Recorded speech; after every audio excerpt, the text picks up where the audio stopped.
Hoy iniciamos con una mesa más por parte de la Academia Mexicana de Derecho Juan Velázquez, con jóvenes muy talentosos de América Latina, una mesa destinada al análisis del juicio de amparo en nuestro continente. Y bueno, vamos a presentar a los que integran este panel. Está José María Zapata Campech, de la Universidad Autónoma de Tlaxcala, quien es vocal del capítulo Tlaxcala, el capítulo joven de Tlaxcala de la Academia Mexicana de Derecho. Martín Guerra, quien es estudiante de la Universidad Católica de Uruguay, presidente del capítulo joven Uruguay de la Academia Mexicana de Derecho Juan Velázquez. Andrea Eloísa Sáenz Rodríguez, de la Universidad Autónoma de Nuevo León, vicepresidenta del capítulo joven Nuevo León y próximamente miembro del Consejo Directivo Nacional. Martín Trejo, de la Universidad Nacional del Litoral en Argentina, secretario del capítulo argentino de la Academia Mexicana de Derecho, del capítulo joven.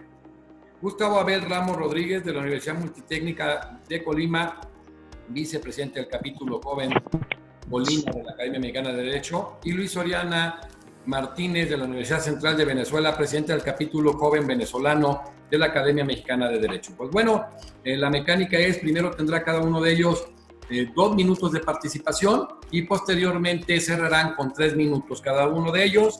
E iniciamos el día de hoy con Martín Guerra, de la Universidad Católica de Uruguay. Adelante, Martín. Ante todo, muchas gracias por esta oportunidad, muchas gracias a la Academia y a mis compañeros expositores por la atención y por creer que cualquier cosa que yo pueda compartir con ustedes puede llegar a ser interesante. Espero que así sea. En esta primera parte a mí me gustaría hablar más que nada de el amparo en Uruguay, pero del origen legal. Puede parecer un contrasentido que comience hablando por el amparo de origen legal en lugar de comenzar hablando del amparo constitucional o supraconstitucional. Claro, por una cuestión jerárquica parece más razonable comenzar hablando del amparo de la raíz mayor, esto es, o supraconstitucional o el constitucional, dependiendo de la postura que cada uno adopte. Sin embargo, que es más interesante comenzar hablando sobre el amparo legal en Uruguay, porque en la práctica, lo cierto es que en Uruguay no tiene andamiento desde el punto de vista jurisprudencial un amparo que no sea el amparo legal. En Uruguay la ley reconoce el amparo como garantía de los derechos fundamentales a través de la ley 16.011. Y la ley 16.011 tiene muchas cosas muy positivas, tiene muchas ventajas.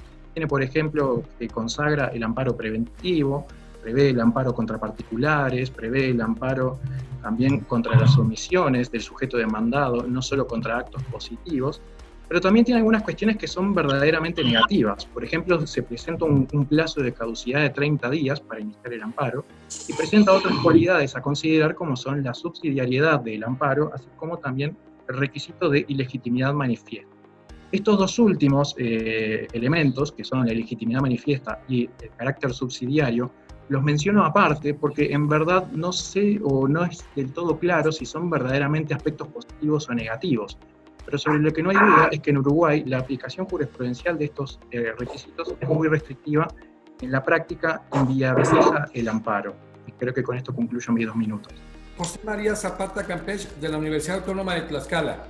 En este momento, vamos a comenzar a hablar un poco de qué es el amparo. El amparo es esencialmente un medio de control y protección del orden constitucional que procede contra todo acto de autoridad que afecta o agravia a cualquiera de los gobernados y que se ejercita exclusivamente a impulso del mismo. Ya que entendemos esta primera parte, entendamos que el amparo protege esencialmente 2 cosas. La primera es la Constitución y la segunda, la esfera jurídica de los gobernados. Acerca de la primera, la protege como la fuente de su existencia o su naturaleza jurídica, y de la segunda, también tenemos que esta Constitución establece los derechos públicos individuales, prerrogativas o garantías de los gobernados frente a las autoridades, y esto compone en esencia el objeto que tutela el amparo al gobernado, con el objeto de preservar lo que ya les mencionaba, su esfera jurídica. Ahora bien, el amparo existe en una dualidad, es decir, de manera clásica es amparo directo e amparo indirecto. En este sentido hablaremos solamente del amparo indirecto. Este tiene su naturaleza jurídica o fundamento en el artículo 107, en la fracción 7 constitucional, y en esta nos lo caracteriza de manera general. nos dice que procede contra actos o omisiones dentro del juicio, en juicio, fuera del juicio, e incluso contra aquellos actos o omisiones que vulneren o afecten a personas extrañas al juicio. También procede contra normas generales que vulneren derechos humanos, actos o omisiones de autoridades administrativas, en el sentido amplio de la situación administrativa. De su interposición, bueno, la regla general nos dicta que este debe ser promovido ante un juez de distrito en la jurisdicción donde se encuentre el acto que se pretende ejecutar o que se está ejecutando, ¿no? Y de su tramitación, bueno, es algo bastante sencillo, ya que esta se reduce a una sola audiencia para la que se cita a través de un solo auto a la autoridad responsable, y en ese mismo auto se le solicita el informe justificado.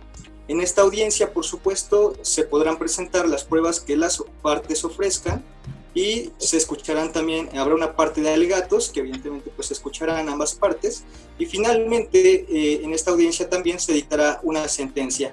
Hasta aquí, bueno, concluyo mi primera participación. Más adelante detallaré un poco más. Martín Trejo, de la Universidad Nacional del Litoral. Bueno, antes que nada, muchas gracias por estar aquí presente y por escucharme.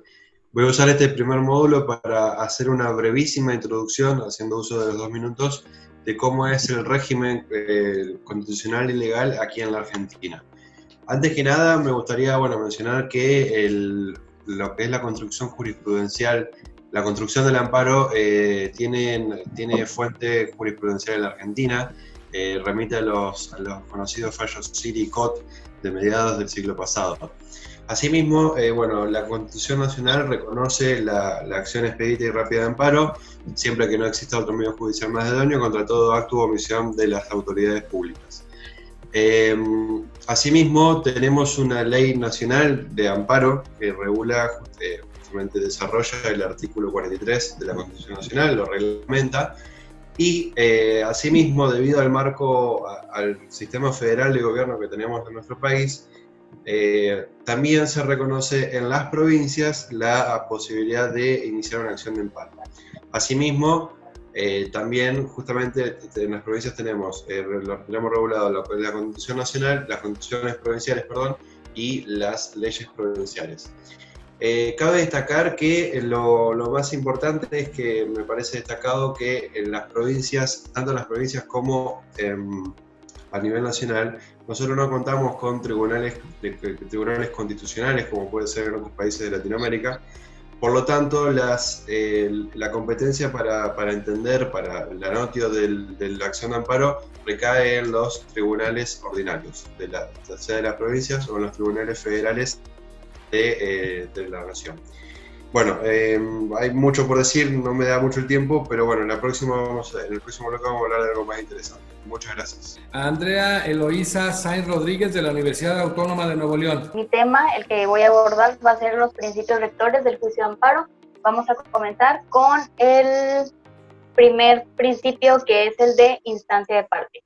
Este nos menciona que únicamente la persona que se sienta agraviada debe de acudir a los órganos jurisdiccionales a ejercer su derecho de acción. En sí, el tribunal no puede de oficio iniciar dicho procedimiento porque deberá de actuar de manera pasiva. El segundo principio, que es el principio de agravio personal y directo, podemos mencionar que un agravio es la causación de un daño en perjuicio de sus derechos humanos. Vamos a ir desmenuzando un poquito cómo podemos, para explicar mejor este principio. El agravio personal en sí es un menoscabo que debe de afectar a una persona, o sea, por eso se le llama personal. ¿Y por qué directo? Directo nos vamos a referir porque debe de ser actualizado, debido a que debe de ser realizado ya sea en el presente o en el pasado, y debe de ser producido por una autoridad a la persona. Vámonos con el siguiente principio, que es el principio de definitividad. Este principio, la verdad, es muy sencillo, debido a que por regla general debemos de agotar todos los recursos ordinarios. Y ya es todo por mi parte. En el segundo tiempo voy a seguir explicando los dos principios que me faltan. Luz Oriana Martínez de la Universidad Central de Venezuela. En esta oportunidad voy a referirme en rasgos generales al tratamiento tanto constitucional como legal que se ha dado en Venezuela en el amparo constitucional, tomando en cuenta especialmente que se trata de un derecho constitucional conocido como el derecho de derecho, por cuanto a través de su ejercicio se garantiza el pleno goce y ejercicio de los demás derechos constitucionales fundamentales de las personas, inclusive de los que sin estar regulados en la propia Constitución figuran en tratados internacionales sobre derechos humanos. En Venezuela, el amparo constitucional no es solo una acción, tiene sustantividad, no es solo una vía procesal a través de la cual se exige la protección de un derecho constitucional del Estado, sino que está considerando la Constitución en el artículo 27 como un verdadero derecho constitucional que tiene toda persona de ser amparada por los tribunales en el goce y ejercicio de los derechos y garantías constitucionales. Es un derecho que ni siquiera puede ser restringido a un estado de excepción como el que vivimos en la actualidad, debido a los riesgos ocasionados por la pandemia del COVID-19. Este derecho tiene como principal objetivo detener, a través de un proceso judicial, como lo dice la propia Constitución, oral, público, breve, gratuito y no sujeto a formalidad, cualquier lesión o amenaza de lesión de un derecho constitucional ocasionado por cualquier acto. En este sentido, cualquier acto debe referirme a la Ley de Amparo sobre Garantías de Derechos Constitucionales, por cuanto esto regula los tipos de amparo constitucional, es decir, los actos y las personas contra las cuales se puede ejercer este amparo constitucional. En este sentido, se regula el amparo contra personas, el amparo contra normas, el amparo incluso contra sentencias judiciales, el amparo contra todo acto administrativo y el amparo cautelar. Para no excederme de los 2 minutos, llego hasta aquí esta exposición. Gustavo Abel Ramos Rodríguez de la Universidad Multitécnica. Yo a grosso modo les explicaré lo que es el artículo 4 de la ley de amparo comunitario. Surge a partir de en el día de la redacción de la Federación de Marte, 12 del año 2013, el cual establece como principal fundamental el juicio de amparo. Prácticamente puede parte a quien la ley perjudique, es decir, a toda aquella persona que se sienta afectada en el ejercicio de sus derechos, tal como pueden ser reglamentos o cualquier otro que hacerlo por sí mismo, por su representante, o también por su defensor. Solo podrá seguirse por el agraviado, por su defensor. Es un medio natural de por lo cual debe promoverlo. Es necesario que todas las existentes. Es decir, el amparo también las garantías individuales, personal y directa, con la actuación y la autorización de la persona común, de alguna manera u otra manera,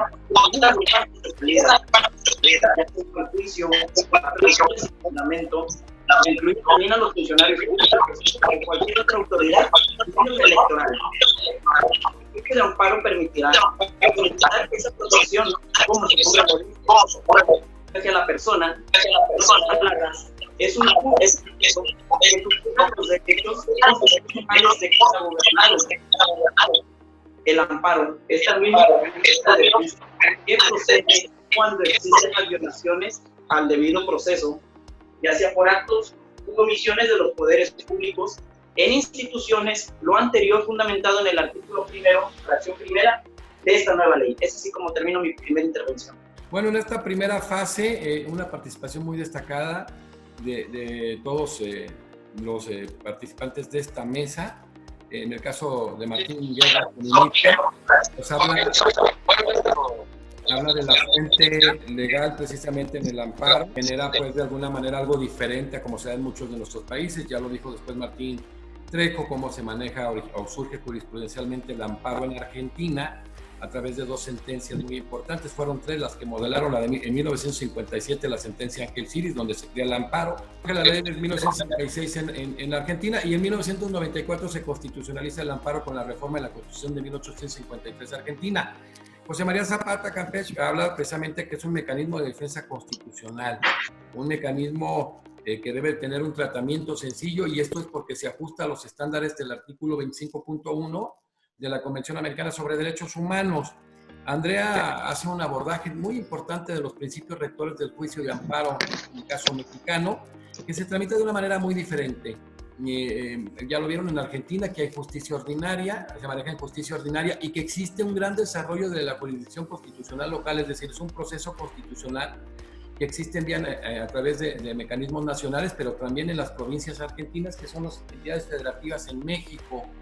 Luis Oriana pues establece de manera muy clara cómo se trata de un derecho fundamental y en el sistema interamericano de un derecho humano conforme al artículo 25.1, porque estaría integrado en la parte dogmática de la convención. Y bueno, Gustavo también hace alusión a la trascendencia que tiene el juicio de amparo, y ustedes dedujeron cosas muy importantes. En México, como en Guatemala, el amparo es omnicomprensivo, o sea, comprende todo lo que es referente al mecanismo de defensa constitucional al cual tiene acceso las personas, y en varios de los países de América Latina coexiste con el habeas corpus, que tendría que ser con el habeas data, ¿no? En el tema de la libertad ambulatoria y en el tema de la autodeterminación informativa. Van viendo ustedes las grandes diferencias que se van dando en su oportunidad. Estos jóvenes están haciendo un trabajo muy fino, que lo harán con estudiantes de toda Iberoamérica, para ver cuáles son las fortalezas y cuáles son las debilidades del amparo en cada uno de nuestros países, y posteriormente concluir de una manera muy clara cómo podríamos generar algo más homogéneo en su momento y si se podría hacer de acuerdo a las condiciones de nuestros países. Vamos a empezar la última parte de este conversatorio, los 3 minutos por cada uno de los integrantes, e inicia Martín Guerra de la Universidad Católica de Uruguay. En la exposición anterior yo les comentaba un poco sobre el amparo de origen legal en Uruguay, y les comentaba que en esta parte me gustaría hablar un poquito más del amparo, llamémosle, de origen constitucional, o también el amparo de origen supraconstitucional en Uruguay, y les comentaba que empezaba por el legal, ya que estas dos figuras, el amparo constitucional y el amparo, no tienen andamiento en la jurisprudencia de Uruguay. Para hacerles una presentación sobre el amparo constitucional y el amparo internacional en Uruguay, creo que hay que partir de otra distinción anterior, y es del amparo sanitario y el amparo no sanitario, o también denominado a veces amparo médico y amparo no médico. En Uruguay, en la práctica, ocurre que el amparo no funciona realmente como una garantía de los derechos fundamentales, sino que funciona como una garantía de determinados derechos y para determinadas personas. En concreto, funciona simplemente para causas en las que personas reclaman del Estado que le otorgue o que le suministre medicamentos que no puede costearse la persona. En esos casos, el amparo funciona como una garantía bastante efectiva de los derechos de estas personas, pero fuera de esos casos, en Uruguay el amparo no tiene andamiento. Por eso es que en la práctica se distingue mucho en Uruguay el amparo médico del amparo no médico. ¿Y por qué es esta diferencia? Bueno, recientemente hicimos una investigación de las sentencias de amparo dictadas por tribunales de segunda instancia entre el 2018 y el 2019, y constatamos que de 360 sentencias que fueron dictadas, solo 22 fueron de amparos no médicos. Esto quiere decir que todo el resto eran sentencias de amparos en los cuales se le reclamaba al Estado que le proporcionara un determinado medicamento o que le financiara un determinado tratamiento. En el resto eran todos amparos que se denominaban no médicos, y solo 2 de ellos fueron estimados. Todos los demás fueron descartados. ¿Por qué? Lo que se pudo constatar es que existe una disparidad en los criterios. Cuando se trata de amparos médicos, se analiza todos los criterios y todos los requisitos legales que yo les comentaba en la exposición anterior, con criterios bastante flexibles y dentro de todo bastante razonables. Sin embargo, cuando estamos hablando de amparos no médicos, los criterios cambian y pasan a ser criterios muy restrictivos. Por ejemplo, se dice que el juicio ordinario es una vía alternativa al amparo, y como yo les comentaba, el amparo en Uruguay es de carácter subsidiario, con lo cual se dice que si se puede promover un juicio ordinario, se puede, en todo caso, promover un juicio ordinario en lugar del amparo, pero eso solamente para amparos no médicos, lo que evidencia que en verdad hay una disparidad de criterio que, a mi parecer, demuestra que los criterios que está aplicando la jurisprudencia en materia de amparos no médicos es equivocado, porque si fuera correcto lo aplicaría para todos los amparos. Por otro lado, esto me parece que es importante porque en definitiva me parece que demuestra que hay que avanzar no en pos de un amparo legal, sino un amparo constitucional que no esté con los escollos que presenta el amparo legal en la ley 16.011. Con esto concluyo los 3 minutos. Excelente participación, Martín Guerra. José María Zapata Campeche, de la Universidad Autónoma de Tlaxcala. Bueno, les comentaba hace un momento también que por regla general, este juicio de amparo se promueve o se presenta ante un juzgado de distrito.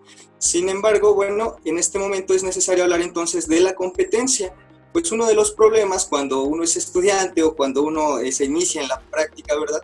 Es ¿y dónde puedo promover o ante qué autoridad debo de acudir para poder promover este juicio de amparo indirecto?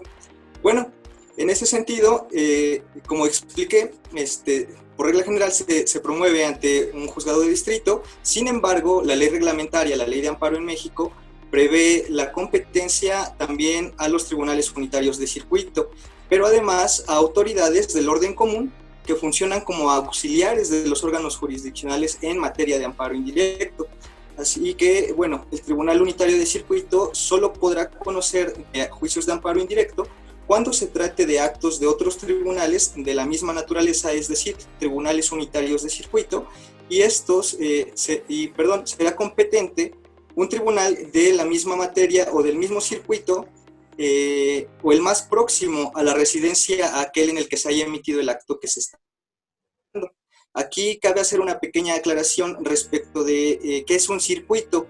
Pues aquí en México se refiere al área geográfica en la que los tribunales del Poder Judicial de la Federación, ya sea de circuito o unitarios, pueden ejercer su jurisdicción, y esta está determinada además por el Consejo de la Judicatura Federal. Actualmente en México existen 29 circuitos en los que, bueno, como les explicaba, se divide geográficamente la jurisdicción de cada uno de ellos.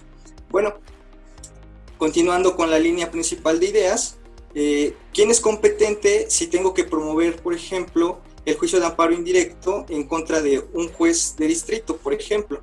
En este sentido, bueno, se promueve en otro del mismo distrito, en otro juzgado del mismo distrito, o en este caso, en su caso, perdón, especialización, pues cabe mencionar que aquí en México también se crean tribunales especializados que solamente tienen que ver con una materia específica, ¿no?, acerca o respecto de ciertas violaciones a derechos humanos.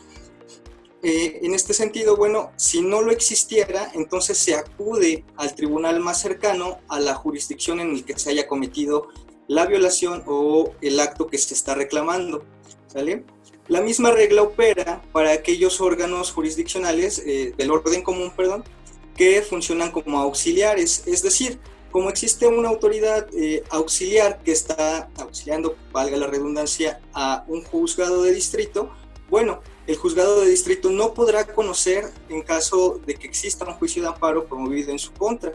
Será ante otro juzgado, como ya lo mencionaba, que sea de la misma materia, de la misma naturaleza, y si no lo hubiere, bueno, habrá que buscar el que sea más cercano a ese circuito. Finalmente, quiero mencionar que en materia de juicio de amparo indirecto, existen dos recursos, que es el de revisión y el recurso de queja, ¿sale? Estos operan de manera distinta del amparo indirecto, por ejemplo, puesto que, bueno, en el amparo indirecto se ven un poco más estos recursos para poder apelar las sentencias de amparo, ¿no? Y esta sería la parte final de mi participación. Martín Trejo, de la Universidad Nacional del Litoral Argentina. Vamos a hacer una distinción conceptual entre lo que es amparo, acciones de clases y la consecuencia que sería el amparo colectivo. Para eso vamos a analizar dos sentencias muy rápidamente aquí en la Argentina para hacer la distinción conceptual. Hay un tema muy importante aquí en Argentina que se viene desarrollando desde hace más de 10 años, que es la idea de los derechos de incidencia colectiva referentes a intereses individuales homogéneos. Para darle un caso concreto para que se entienda rápidamente, si es que no está desarrollado en los otros países, es el típico derecho que se ve afectado un consumidor, por ejemplo, en una relación bancaria. Bueno, o sea, hay un derecho en común que se repite en un colectivo de personas muy importante. Bien, el amparo colectivo, que vendría a ser que se manifiesta por el carácter alargado de la sentencia, se distingue justamente del amparo común tradicional porque, bueno, por la cantidad de afectados que va a haber por la sentencia. Hay que distinguir que una acción de clase no es lo mismo que un amparo colectivo, porque, por lo supuesto ante lo que procede el amparo colectivo. En ese sentido, me interesa destacar dos jurisprudencias muy conocidas aquí en el país. El primero es del año 2000 de la Defensoría del Pueblo de la Ciudad Autónoma de Buenos Aires contra Edesur. En ese caso, recuerdo que la Defensoría del Pueblo tiene legitimación para iniciar acciones de amparo. En ese caso se promovió una demanda contra Edesur, que es la empresa prestataria del servicio público de luz, de energía, para determinar la responsabilidad por un corte muy grande que hubo en la ciudad. En ese caso, ¿qué pasó? El tribunal entendió que la legitimación y la acción de amparo que se había promovido no era la ideal porque no concordaba con los requisitos previstos para el amparo. Pero con la idea de que el juez no puede dejar de resolver una cuestión, se le dio lugar y terminó siendo una verdadera acción de clase, porque después se le dio efectuador Gauss. Y rápidamente me gustaría decir el muy conocido caso Alavi, que básicamente un abogado, un ciudadano, lo que hizo fue promover un amparo contra una ley y que se la pensaba inconstitucional porque se podía intervenir llamadas. Entonces él como abogado se veía afectado. ¿Qué sucedió? La Cámara esa demanda de inconstitucionalidad le atribuye carácter erga omnes. Después el Estado Nacional va a la Corte Suprema para pretender que se le quite el efecto erga omnes, y la Corte Suprema no solo que ratifica el efecto erga omnes de la sentencia, sino que hace un desarrollo, hace una teorización de todo lo que es las acciones de clases que desde ese momento hasta ahora se viene desarrollando en mi país. Eso es. Gracias. Andrea Eloísa Sáenz Rodríguez, de la Universidad Autónoma de Nuevo León. Su segunda participación, Andrea. El cuarto principio es el de estricto derecho, que se menciona que se va a aplicar el derecho en función de lo que yo estoy pidiendo. Es decir, yo quejoso, que el juez no se puede ir más allá de lo que se le está pidiendo. O sea, solamente lo que yo quejoso estoy pidiendo en el acto reclamado es lo que el juez debe de aplicar. Una excepción muy importante en este principio es la suplencia de la queja, que se aplica solamente en los grupos vulnerables. El siguiente principio es la relatividad de las sentencias. Para mí este principio se me hizo muy interesante. Primero vamos a explicar lo que significa, que este principio solamente va a beneficiar la sentencia del quejoso. O sea, la sentencia del quejoso es lo único, al quejoso lo va a beneficiar, ¿sale? Y una excepción, que esto fue lo que a mí se me hizo muy, muy interesante, es cuando se trata de amparos contra normas generales. ¿Cuál es esta excepción? Es la excepción de la Declaratoria General de Inconstitucionalidad, que no la voy a explicar porque me llevaría mucho tiempo, y está fundamentada en el artículo 107, en la segunda fracción de la Constitución mexicana. Y esto por mi parte. Está muy padre estos temas, estos principios, y es cuanto. Muchas gracias. Luz Oriana Martínez, de la Universidad Central de Venezuela. En esta segunda exposición quisiera llamar la atención a que, a pesar de la amplia consagración constitucional y legal que ha tenido el derecho amparo constitucional en Venezuela, esto no se ha correspondido enteramente con la interpretación que le han dado los jueces venezolanos y los tribunales venezolanos, que aquí en Venezuela todos tienen la competencia de decidir sobre amparos constitucionales.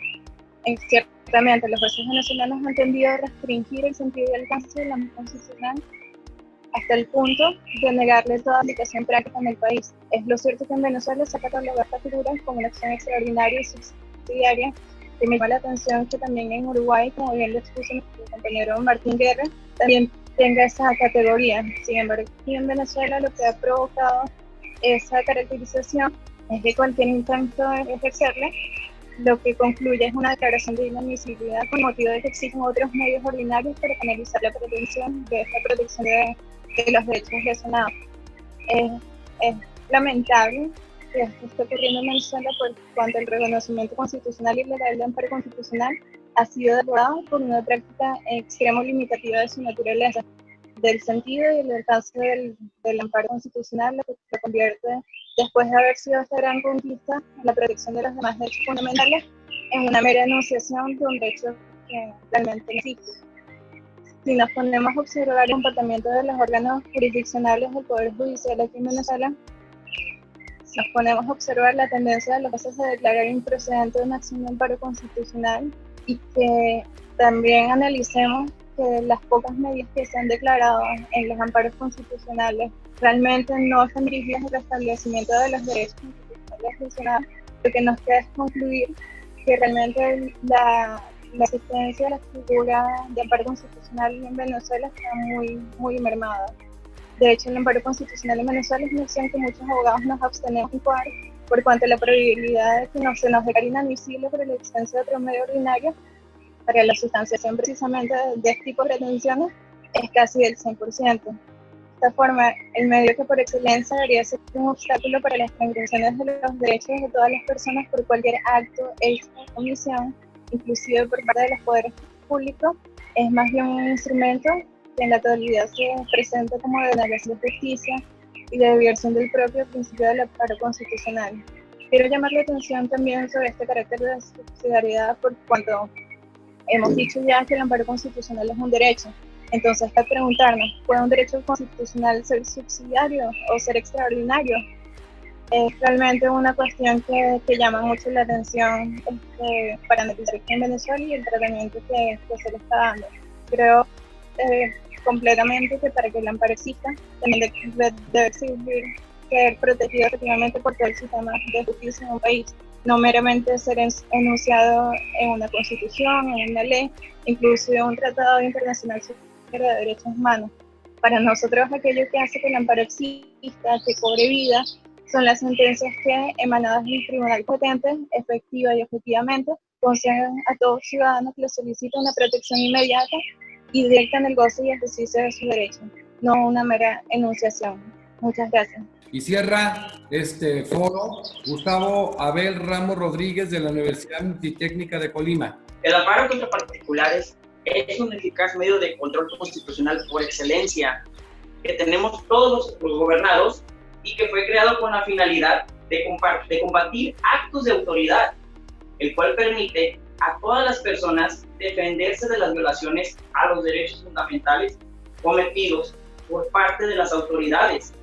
La Convención Americana cita algunos ejemplos, por ejemplo, el derecho a la libertad, el derecho a la vida, el derecho a la dignidad, el derecho al honor y derecho a la libre circulación.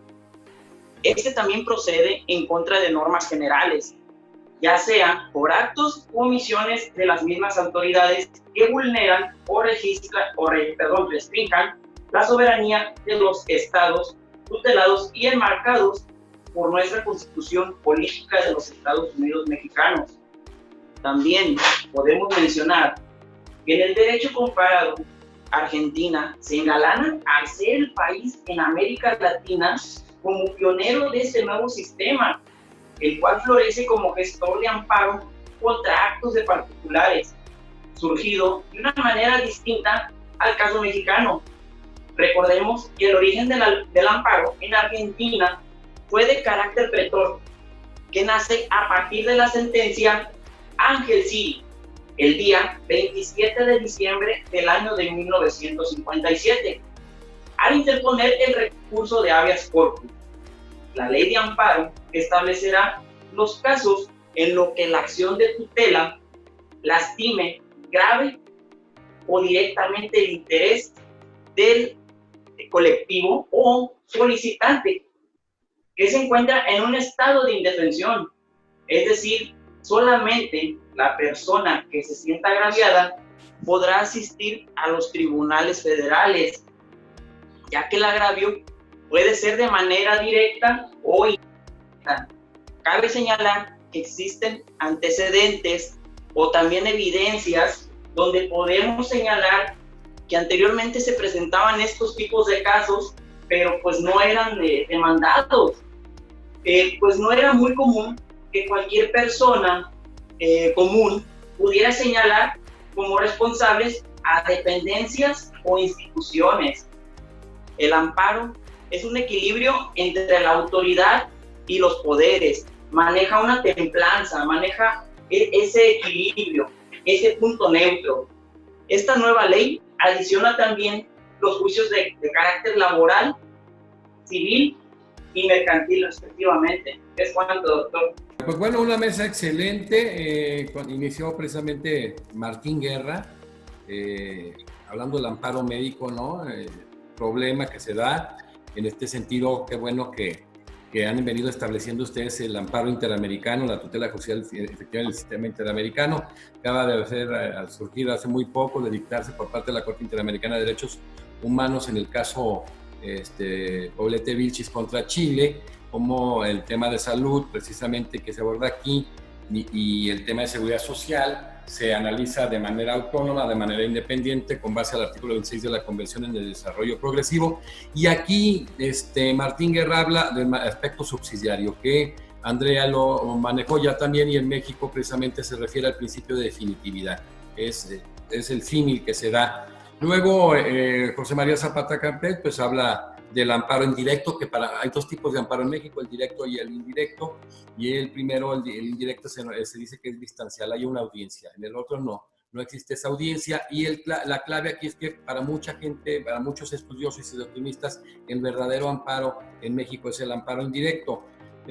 Martín Trejo aborda temas muy interesantes, precisamente él habla de los derechos que se pueden tutelar precisamente a través del amparo, de los derechos colectivos, difusos e individuales homogéneos, y hay un gran desarrollo en el derecho argentino en el tema también del amparo colectivo y las acciones de clase.